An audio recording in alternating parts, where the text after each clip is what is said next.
Alrighty then. Well, this is very interesting. I might receive a knock at the door. We'll see. It should take a few minutes, but I have a feeling we'll probably get a knock at the door. This is the Trusty Ape. Scheduled, rescheduled, and then rescheduled again. And now I'm on, whenever. I'm just, coming by. Stopping by. I had something. We'll get there. We'll get there. I do have a challenge. A challenge for the audience. you know? When you know. You know? So I spent the night last night with a friend of mine who frequents by the bus stop. He's been inviting me over for a minute, so I said, "Yeah, I'll come over on Friday." And lo and behold, I actually, went and socialized with somebody in their environment. You know, like which is kind of unusual. I was like, because I had a couple people that questioned. They said, "How well do you really know this guy? Are you sure about you don't really know?" I'm like, no, I talk to this person with some frequency. I've got a pretty good idea what he's about. The guy is open, honest motherfucker, and he's cool. We're talking about different collaborations, business and music, and it's like establishing those new connections and then take it to the next level. It's like, yeah, you're my friend, but are we working together? Are we working together? Like, we can work together. Okay, we've got some similar interests, some similar ideas. You know, people just out here seeking connection, and I'm one of those people. So I'm like, okay, this is how this works. This is how this works. So, I had a pretty cozy night. I went and I watched Black Panther. I hadn't seen that yet. Watched some of Wakanda Forever, and just kind of got to browse the Hulu. I don't watch a lot of TV, so I was browsing like Hulu, Disney Plus, and all that stuff. A little of this and that. I got turned on to a series. It's like a mainstream series called For Life, but it's based on a true story. So that was pretty interesting. I was like, okay, so get to see some new stuff, hang out with a different crowd, and it was very cool, very cool. And this place is a place where I was last night for people who are trying to come out of poverty, come out of homelessness.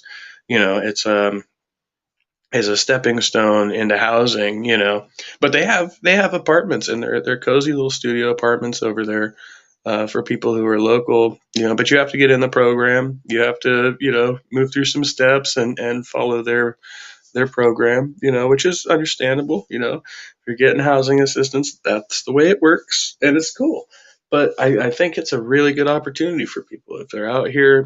I tried going by there last year, and basically, in my situation, I felt like I was getting the runaround. Maybe you could say I wasn't just quite where I'm at to where, um, they were saying, you have to work this program, and I wasn't, ready to work this program yet. But even now, it's like there's, I said, well, there's no opportunity for me here, and people who are over there are living it. Are like, no, there's still an opportunity for you here, and a lot of these same people that frequent the bus station that I work at, like, we like what you do out here, and you can apply those skills elsewhere.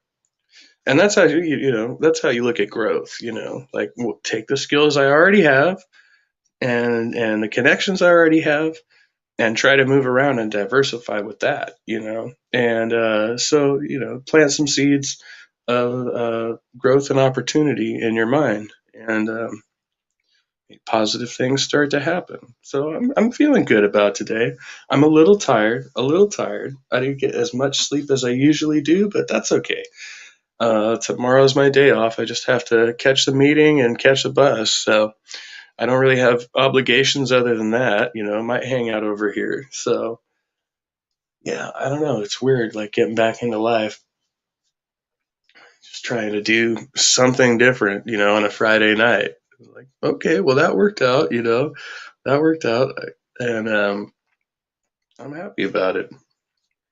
I am happy about it. And I guess that's my story right now. So I'm sticking to that one. Okay, the challenge. I have a challenge for the audience because I was watching back. I was watching back that stream from the other night. So at some point, I think we're getting a little woozy. I think we're getting a little woozy. I want to go back and count how many times me and Sterling say, towards the end of that last conversation, because that was pretty funny. I was listening back. I was trying to count. I was like, okay, so if you can tell me how many times I said we Sterling and I collectively said in the last whatever half hour of that conversation. I don't know. I'll pose a challenge, then I'll post it here and watch the video because it's kind of funny. We're just fucking rambling, man. Hey, pop culture curator, glad to see you. Good to see you here, and I hope you're doing well, man. Um, Hells,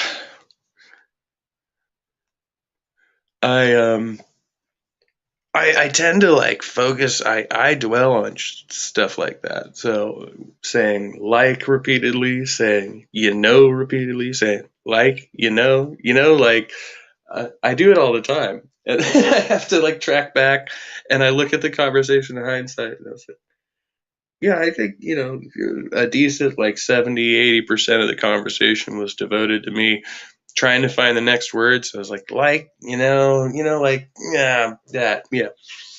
A lot of people do it. A lot of people do it. They're not self-conscious about it. I just did it again. I'm always self-conscious about that type of shit, but especially more so when you listen to yourself on playback. Then you notice it. Then you really notice it. And hopefully start to account for it, and try to correct that.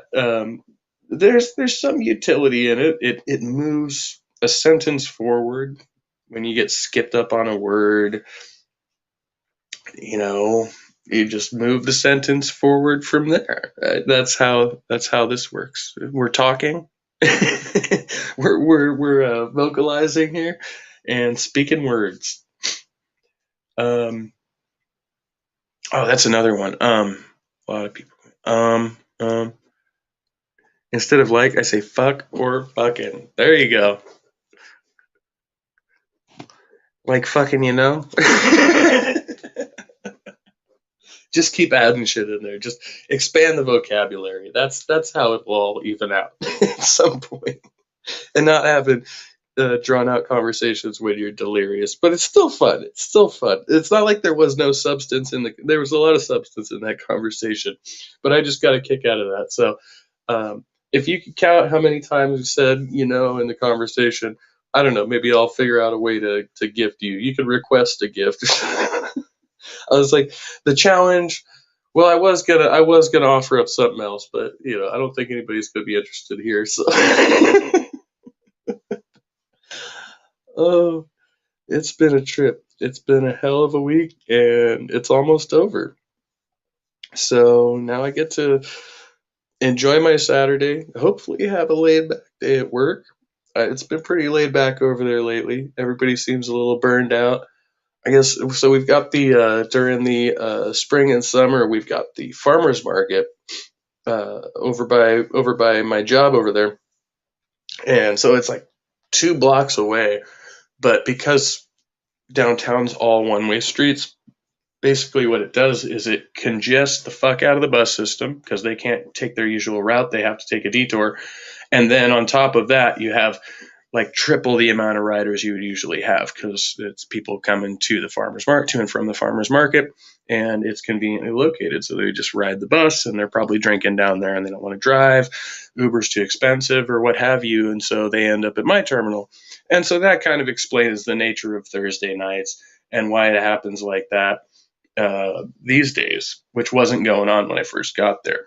So this is all kind of new, and learn the ins and outs of how the community runs, and just start getting deeper and deeper. I don't know. It feels good, to be a part of a community, even if you're a bit of an outsider. you know, like a local community, because I have this community here on YouTube, which is great, and I get to freaking converse with people and all that. But now I have people suggesting things to me, things that I could do after I get off work, things that I could do around here that will occupy more of my time and energy that could be productive, whether or not I take them up on those things. But at least people are coming to me and making those suggestions. Whereas in the online community, I mean, there's definitely a lot of good suggestions, but most of it revolves around online community.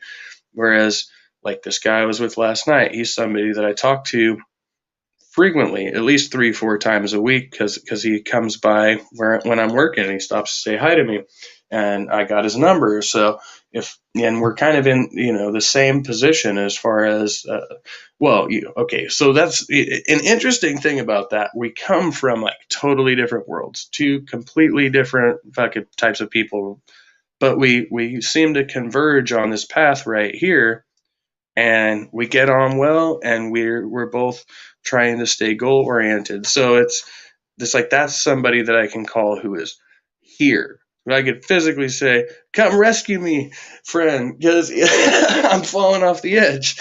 And whenever possible, that person's seems like the type of person who would go out of their way to do that, and I appreciate that. Um, he hooked me up with some clothes. I told him I liked his ring when we were riding the train back here, and he gave me the ring, and he had another one. So I was like, okay, you got another ring.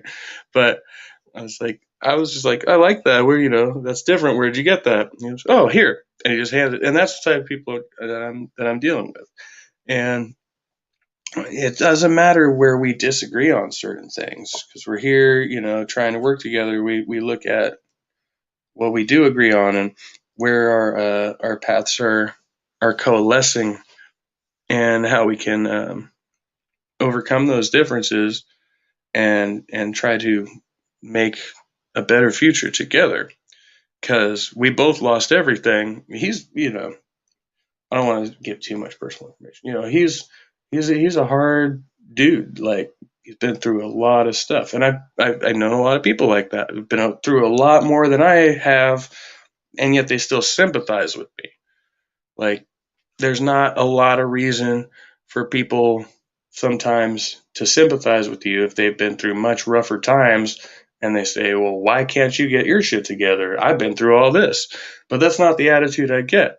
This guy's like, I've been through this, you've been through that, and now we're here together, and I'm still here to work with you. So I have to appreciate that. I love that attitude. Dude's a musician, and he's working on a project. So I'm gonna ease my way into that. We're talking music now. He's got a band, so I don't want to be like, well, I could guess guitar for you, and then show him my skills because he hasn't heard me yet. I'm sure he'd be like, I don't know about this guy playing guitar, but if I get in there, I can improv with fucking just about anybody. I don't want to, toot my own horn, but I'm a pretty proficient guitar player. I have confidence in my skill. Look at the trees. Today is my last day of work this week as well. Then off for 2. Can't wait. Oh, same schedule right here. Yeah, I love having the Mondays off because then I get a little business done. I have a train booked as well, so I can go play with my band. A bit of extra travel, a bit of extra money, but I know it's going to be worth it. And they're chomping at the bit. They are very eager to play. As am I. It's been months. It's been months since I've played with a group. So I just kind of had to say, well, this is what I can do this week. I'm stretching it a little bit. If I don't miss the train, it won't be so bad like the last time. The last time I missed the fucking train and spent, $54 for nothing, which was stupid. That was stupid.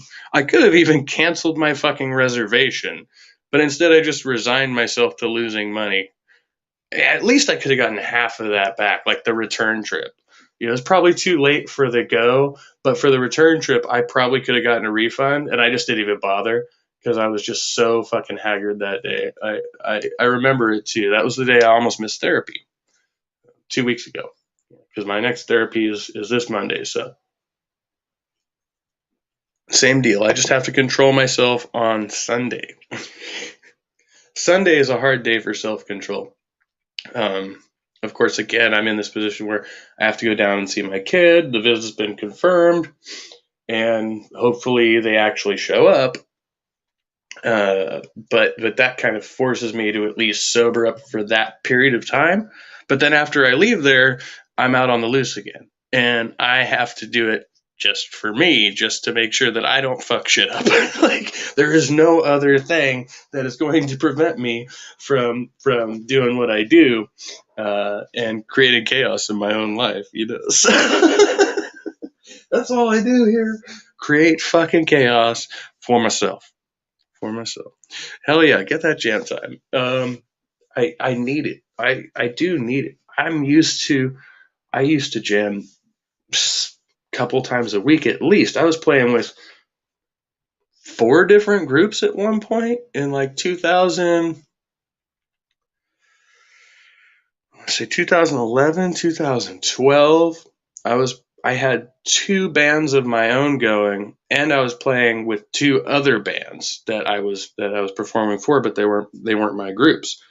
Um, so I'm used to operating like that. Like every other night is a jam session, and so it's really weird for me not being able to make weekly sessions, and it kind of eats me up inside.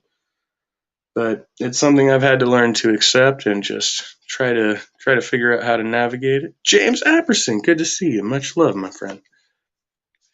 Yeah, just relaying of my experiences here for now. I don't know. I could, if I should or could open up the room, because I don't. My thoughts are a little bit wobbly. My thoughts are wobbly.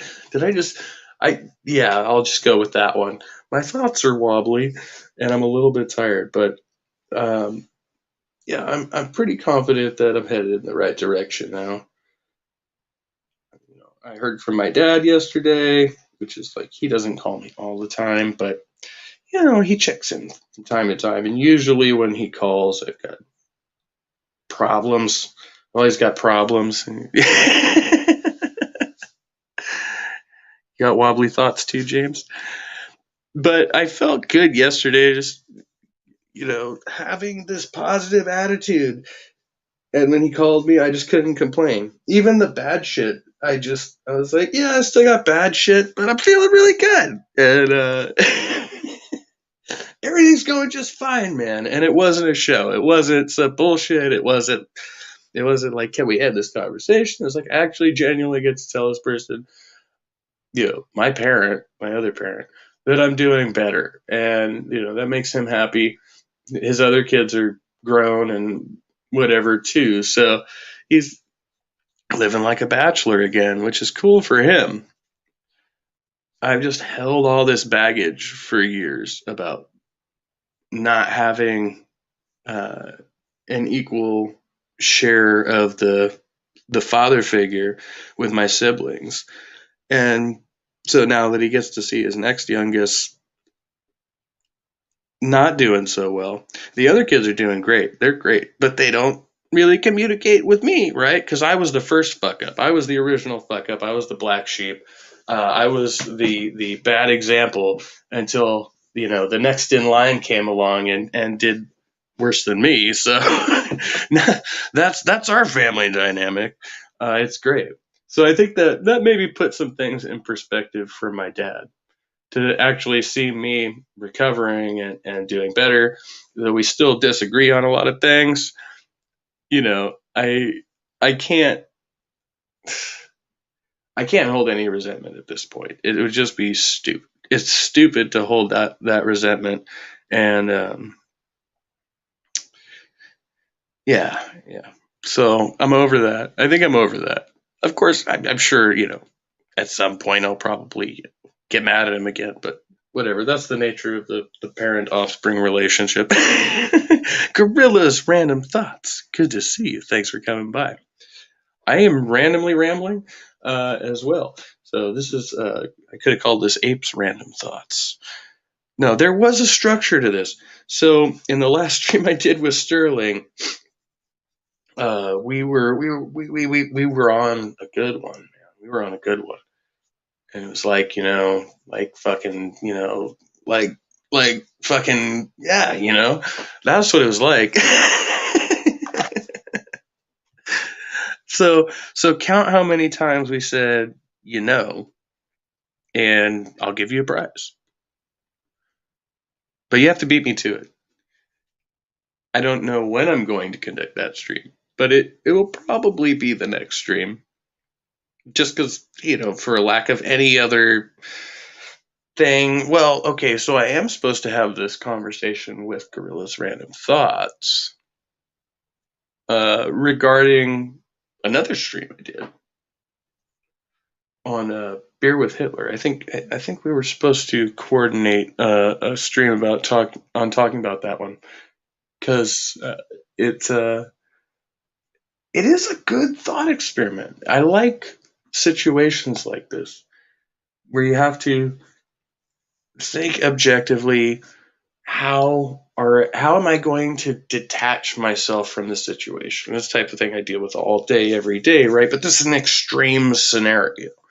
Like if I have a serial killer in front of me, how am I going to detach myself from my knowledge of what this person has done and try to dig in and get behind that to the actual person? Because even serial killers are, they have their personalities and their quirks, and we tend to think of, like, when they say like psychopaths and sociopaths, they have no emotions, they have none of that.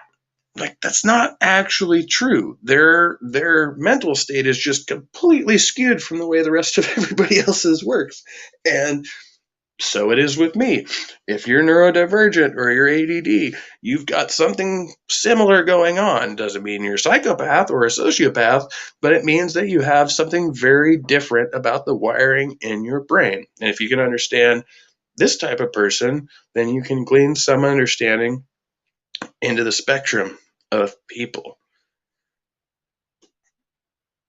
Use a knife. Did I miss anything on Hitler? A knife? Thursdays. Thursdays, if we're gonna do it, would have to be it would have to be a morning for me. I know we have to coordinate the time schedule, because I do go in earlier on Thursdays to work, or I could do it later, like after work. That's also a possibility. So yeah, we'll have to get on. See, I don't know what time zone you're in. I'm over on the Pacific, so West Coast California time.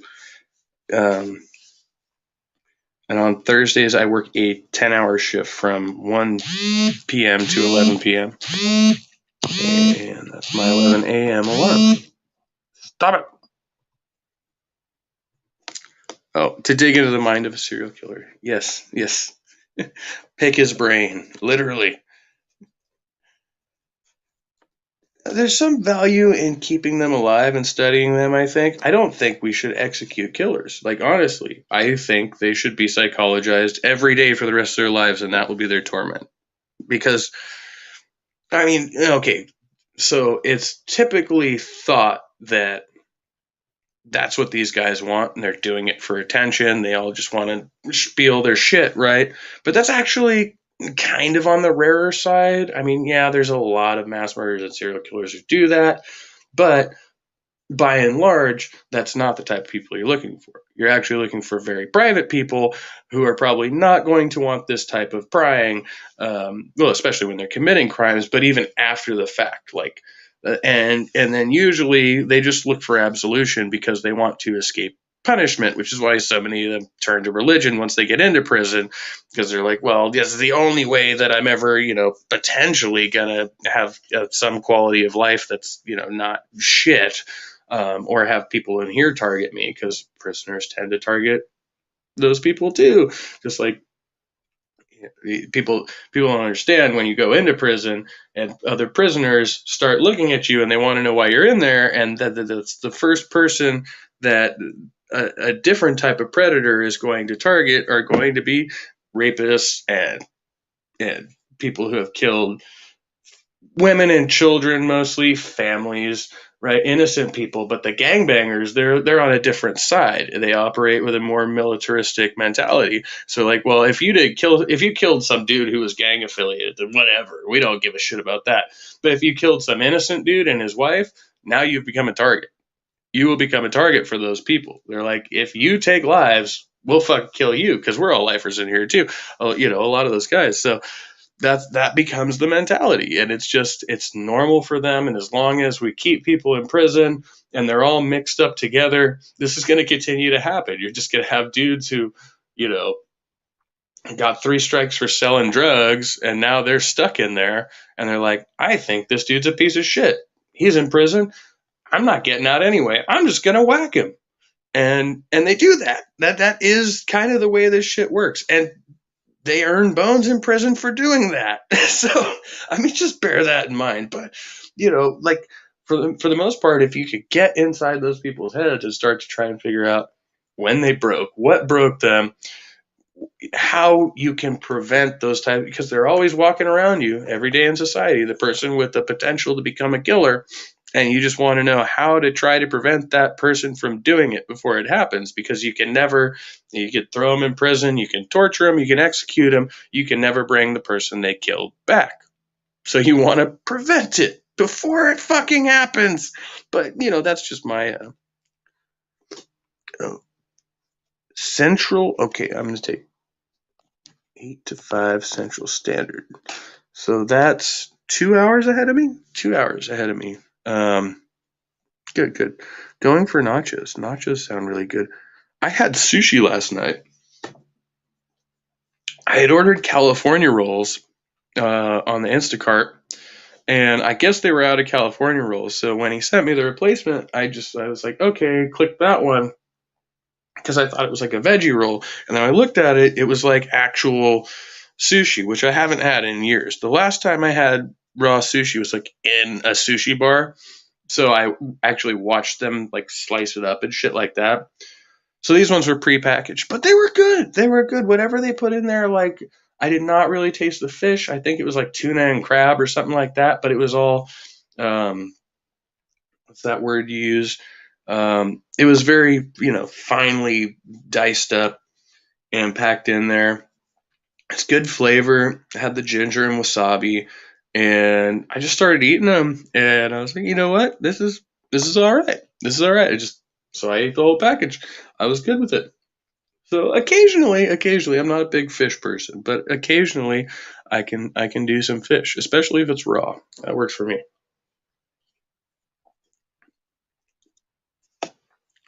Sure, get the information, then smash them with a rock. Yes, if they did it to my child or family members, I would kill them with a rock. Well, yeah, if you personally have the opportunity to get vengeance and somebody has murdered your family member, I mean, I totally understand that. That's not usually the case, and I also think that people who do that, and you know, you may not be in the school of people, but a lot of people who end up getting personal revenge on killers end up feeling bad for killing themselves. But that's not everybody, you know. Sometimes you might be like, no, I'm good with it.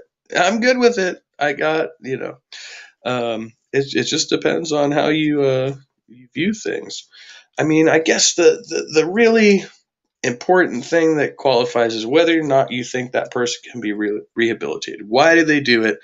I mean, in some sense, you don't care personally why they did it, but you think, if there's a way, say this person was addicted to drugs, and if you could get them off of drugs, and they wouldn't be out, you know, holding people at gunpoint and pulling the trigger or something, then you can rehabilitate them. Well, then you've made it so that person would not harm another person. But if they've already harmed your family, why would you have any personal investment in doing that? I don't know. You'd have to be a true humanitarian.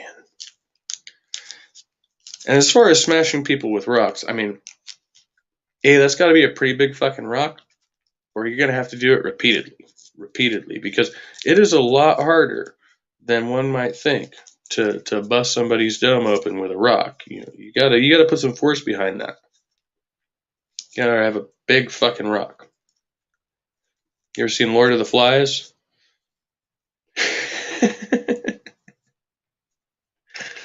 Oh, that was so sad. I don't know why I just brought that up. That's just always what I think of when I think of getting smashed in the head with a rock.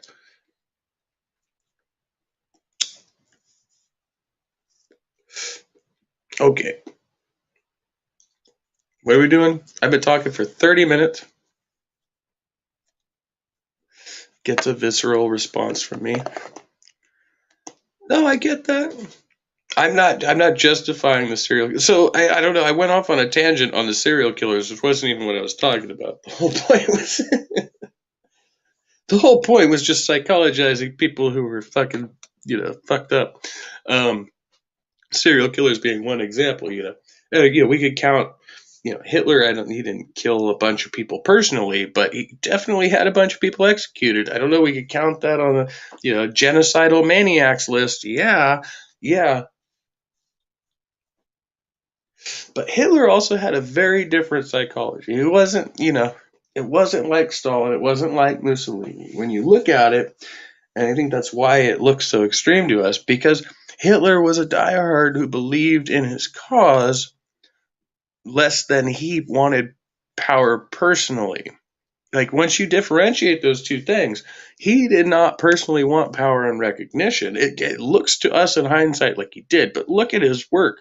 That's not what he was looking for. He wasn't trying to pump himself up. He genuinely believed in the shit he was spewing, which is what makes it very interesting. Whereas I don't think we could say the same for like Mussolini and Stalin. They were about themselves. They were about their personal power. And you can see that because what fucking Stalin had a bunch of statues built of himself, right? He's like, usually leaders who do that are assholes. Yeah, that's a narcissist for you.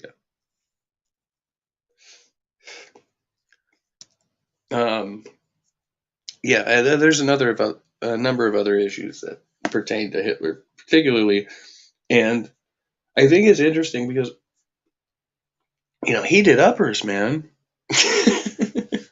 He did uppers. Why would he go and appeal to the drunks? Like people who are attracted to children. There is a sickness there. Yeah, I I hear there is some sickness like that. I think it's weird. There's a gray area with sexual attraction that's different from like outright violence, because people who will commit rape or something like that, like something really heinous, um, usually they're actually addicted to the violence. And it's less to do with the sexual attraction, more to do with the vulnerability of their victim, right? And so we find that a lot. That's another point of psychology. There are people who are genuinely attracted to children, and there are people who victimize children because they are vulnerable. And you have to kind of differentiate between those two types of mentalities, right?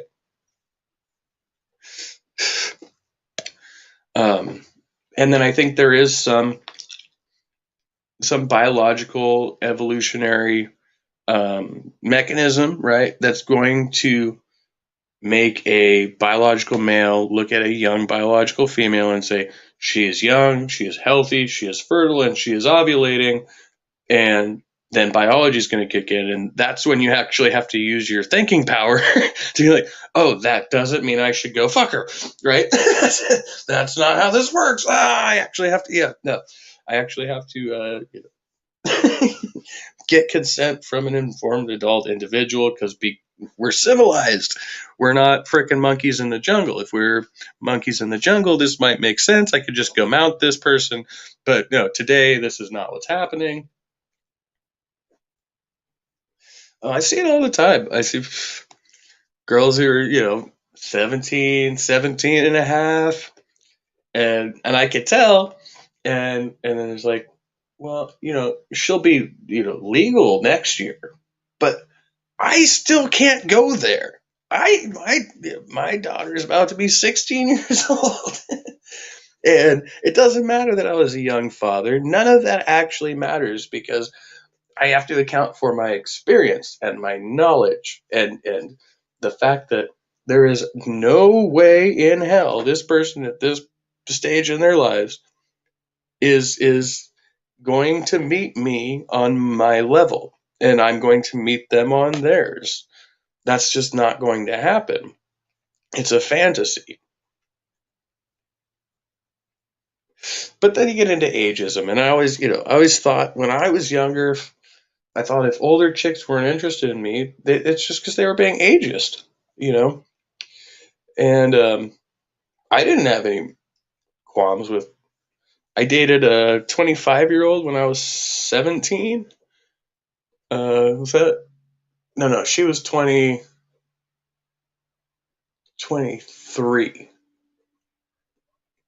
Is that right? Yeah, she was 23. And then the next year, my daughter's mom, who I ended up dating, was 25.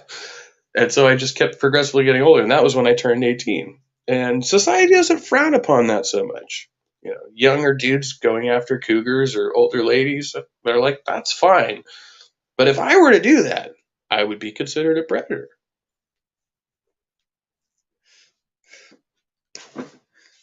We tend to see women as being more vulnerable. Predators like easy prey. Exactly.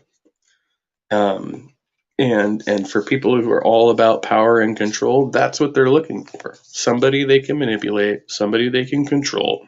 And it really doesn't have so much to do with the age as the level of vulnerability. That Third Reich meth. I've heard tales that they actually invented the modern meth that we use, but I'm not sure if that's historically accurate. So I don't want to sit here and say that's the case. But I've heard that before. Like prior to the Third Reich, I think they developed it for the soldiers to keep them active and all that good stuff, so they could work longer shifts. And then Hitler started uh, taking it himself at some point. I think Hitler was on like a huge regimen of drugs, so he was getting like injections like several times a day. The dude was a major fucking addict, and we don't account for that because he was being treated by doctors. But the doctors were just doing whatever the fuck Hitler told them to do. They weren't like, "This is my honest medical opinion." They were like, "This is what you want? Okay, I'll give it to you." And that's not the way doctors should operate. We know that now, but I guess in old timey days they were like, "You want some coke? Here, go ahead, go ahead." It's like that meme. I was check. Something reminded me of that the other day. It would be great to be an old timey doctor. He'd be like, "You've got demons in your blood, and you should do cocaine about it." Yeah, fun stuff. Fun stuff. Do I have? Is this important? This is not important. Okay, it's reminding me of my therapy appointment. Oh shit. Uh,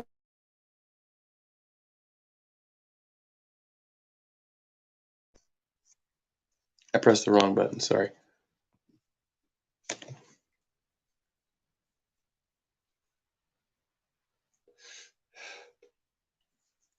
So yeah, other than that, kind of a kickback day. I'm doing laundry, about to take a shower, normal stuff. I was thinking about playing this here guitar, but my mind keeps wandering, as tends to happen. So yeah, okay. I'm gonna schedule that stream with Gorillas Random Thoughts because got a timetable now, and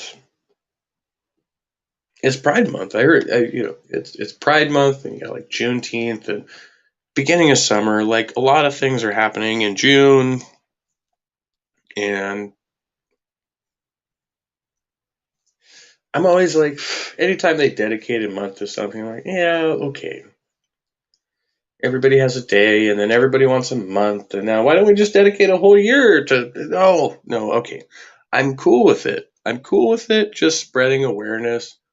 But we have so many causes to spread awareness about, and it's so hard to try and divide these things up and make sure that everybody gets adequate attention. And what about me? What about me? Well, we're always thinking about you.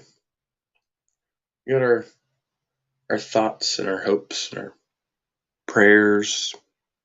Maybe somebody's praying for you.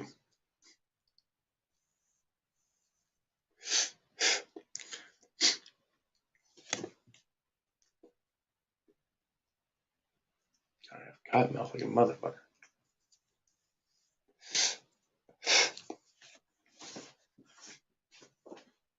I used to know a song. It's in German though.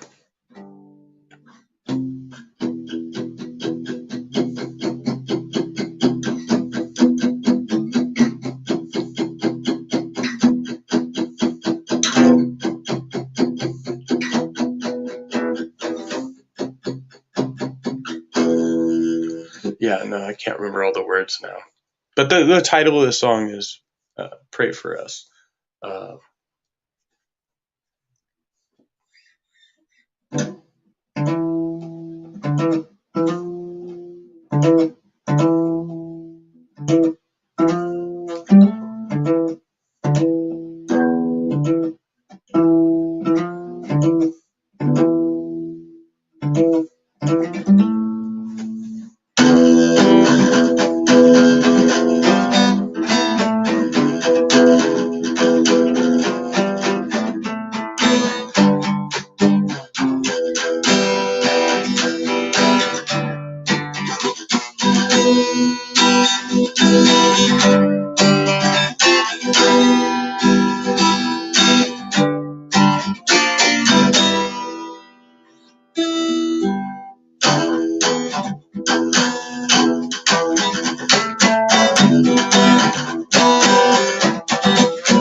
There's a war going on here. Stand up and take a side. For you to survive idly, so they mean your demise. They want to take your rights away. They want to take the freedom from you. You gotta take all that you got. Stand up, strike back now. I don't to you. Stand up, motherfuckers, I'm talking to you. Fight for your freedom. Till the streak and divider. Let it send it forward. That just sitter så tar tid så sikker vi ute. Se vad ni är frednämmen. Och en tid om Vietnamen. Damn it, I got the last one. Stand up, motherfuckers, I'm talking to you.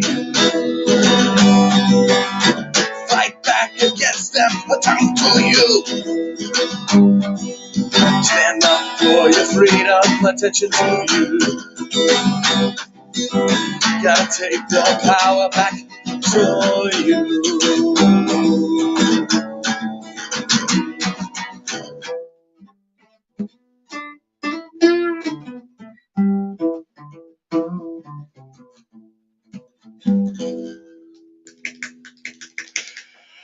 Oh, that was a song that I haven't played in a long time that I wrote a very long time ago, and half of it's in German. I forgot half of the German, so but it's just a repeat of the first verse, so it's fine. Probably got a shitty translation off of Google Translator.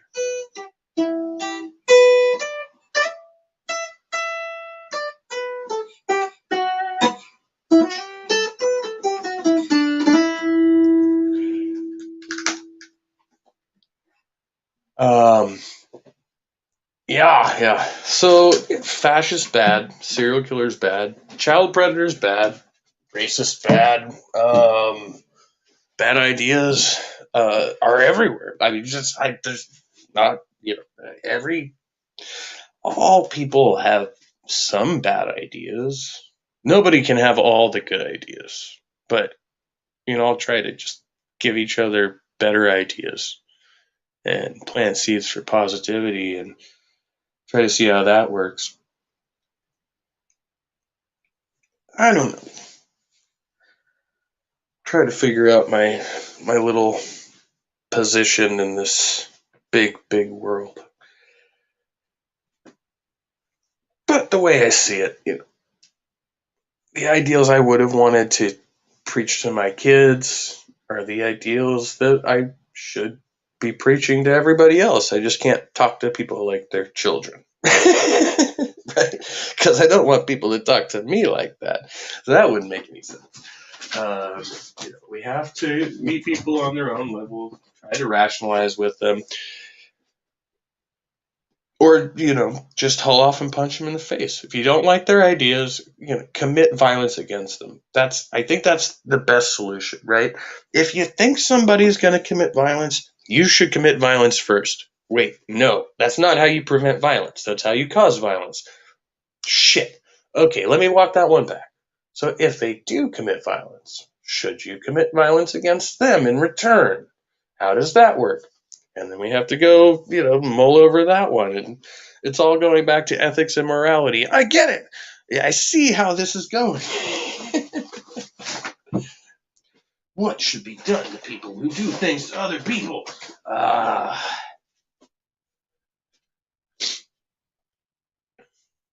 used to want to be a lawyer when I was a kid.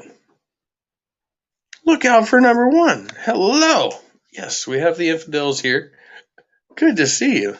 Thanks for coming by. I'm probably close to the end of stream, but I appreciate you being here, and you're absolutely always welcome. I enjoy your content.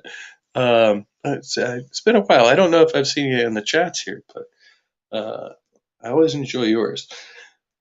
So yes, cool. Thank you for coming by. And I'll just thank everybody in the chat now. 'Cause I should probably just wrap it. I don't have notes. I was just like I was skying, and I have to finish my laundry. Had a pop culture curator over in the chat. Please support pop culture curator if you can. Going through some medical issues, and can definitely use the funds if you have them available for treatment, because medical bills are a pain in the butt. Look at the trees. James Apperson. I had Gorilla's Random Thoughts here. And of course, look out for number one. Yeah, great to see everyone. I like running thought experiments. So I don't agree with Nazis, right? But I've been friends with some neo-Nazis. I've had some disagreeable people on the channel. It's like I really dislike this person's ideas, but I think we could change their minds. If we keep at them, we can do that. But there's a way to get that done, and then there's a way that you just end up making a target out of somebody.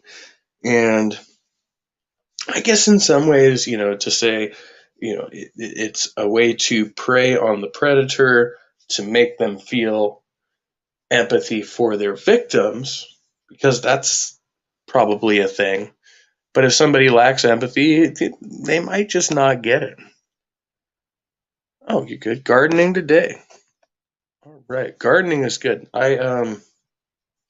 So my tomato plant when I left yesterday was, yeah, is barely hanging on. So I'm gonna go back tomorrow, hope for the best, but we'll see what happens. I might have killed a tomato.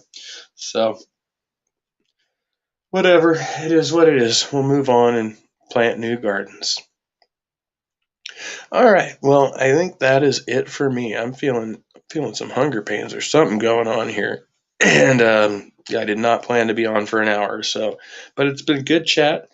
And Monday is going to be an action-packed day, but I'm going to try and run an open room at some point. I have to coordinate that because between therapy and getting on the train, somewhere in that time, I'll probably try to run the open room. If not, it's going to have to be after I get home, which will be well into the evening. So just kind of stay flexible and plan accordingly for that. That's all I got. Like, I cannot make promises, but I'll do something on Monday.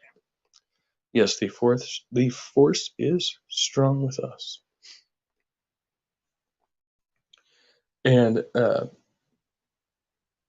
as I always say at the end of every stream, because I say the same thing every time I end a stream, much love to everyone. Be kind and be well and stay trustworthy. And I'll see you when I see you.